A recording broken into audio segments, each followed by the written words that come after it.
Continuando con los algoritmos, las características del algoritmo es precisión. Cada uno de sus pasos debe indicar de manera precisa e inequívoca qué se debe hacer.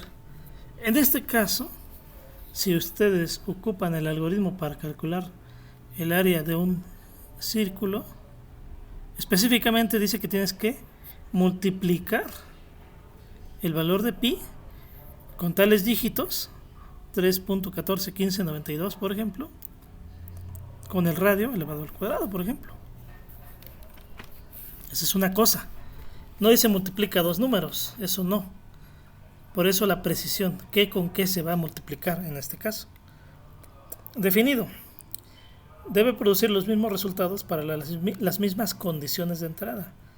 En este caso, se refiere a que si yo meto un radio de 5, siempre me va a dar la misma respuesta. Si yo le meto un radio de 8, me va a dar la misma respuesta siempre, ¿sí? Por ejemplo, si yo tuviera que ordenar los números 3, 4 y 1, y yo digo que lo ordene, la respuesta siempre va a ser 1, 3 y 4. No me va a regresar 4, 3, 1, cosas así. Siempre me va a regresar la misma secuencia, que es lo que yo estoy esperando.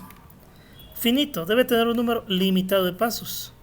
Recuperando lo del video anterior, cada algoritmo es posible hacer un análisis para él sobre el número de pasos que se van a ejecutar o el número de instrucciones. Los algoritmos de ordenamiento, por ejemplo, se puede hacer un análisis, por ejemplo, un logaritmo, un valor factorial de n, donde n es el número de elementos de entrada, por ejemplo. Puede tener 0 o más elementos de entrada. ¿Esto qué indica? Que hay algoritmos que simplemente van a hacer algún cálculo, pero no necesitan datos de entrada. Por ejemplo, dame los primeros 50 números primos. Solamente dice, dame los 50 números. No te está diciendo leer el valor de n, que en este caso sería un valor de entrada, donde n indica el número de primos que quiero que me muestres, de los primeros n primos que me muestres. Eso sería tener, al menos en este caso, un dato de entrada. Y en el primer caso que decía, imprímeme los primeros 50, solamente es imprimirlos, pero no recibe nada. Debe producir un resultado. Los datos de salida serán los resultados de efectuar las instrucciones. No necesariamente tiene que ser algo en pantalla, puede ser un archivo, un audio, un video, entre otras cosas. Aquí tenemos un algoritmo para calcular el área de un rectángulo. Aquí se aprecia utilizando el PCIN, inicio del algoritmo, final del algoritmo. Ahora, para los algoritmos que vamos a hacer, les voy a pedir que siempre hagamos la definición de los datos que vamos a ocupar, de las variables que vamos a ocupar. En este caso vamos a utilizar tres variables, sería base, altura y un contenedor más, que va a ser el área, que es donde se van a guardar los resultados. Enseguida tenemos algunos mensajitos, en este caso dice cálculo del área de un rectángulo. Por ejemplo, aquí los puntos suspensivos solamente indican que hay más texto, pero nos está mostrando por fines de que quepa la información en pantalla. Pide la base y la altura con un mensajito, y cada mensajito tiene asociado después una solicitud de entrada de datos, en este caso la base y la altura.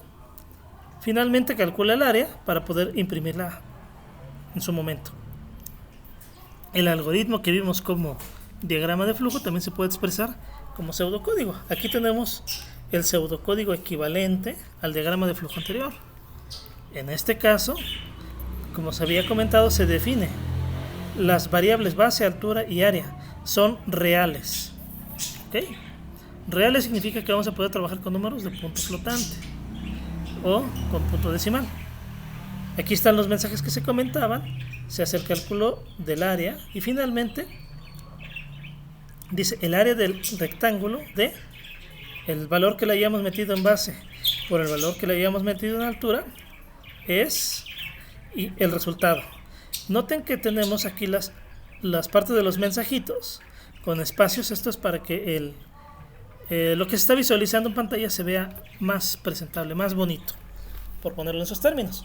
Ahora, si recordamos, se comentaba que se tiene un algoritmo y se puede ejecutar en otros lenguajes de programación. Aquí lo tenemos, solo que esto lo quito, se ve, pero dice, los algoritmos son independientes de los lenguajes de programación. En cada problema, el algoritmo puede escribirse y luego ejecutarse en un lenguaje de programación diferente. Lo que vamos a mostrar es el resultado de este algoritmo, que es igual a este de aquí. Esto está escrito en lenguaje C. Por ejemplo, aquí se están definiendo las variables, altura, área y base. Por separado se puede definir en una sola línea. Aquí hay unos mensajes y aquí está pidiendo los datos en la estructura específica.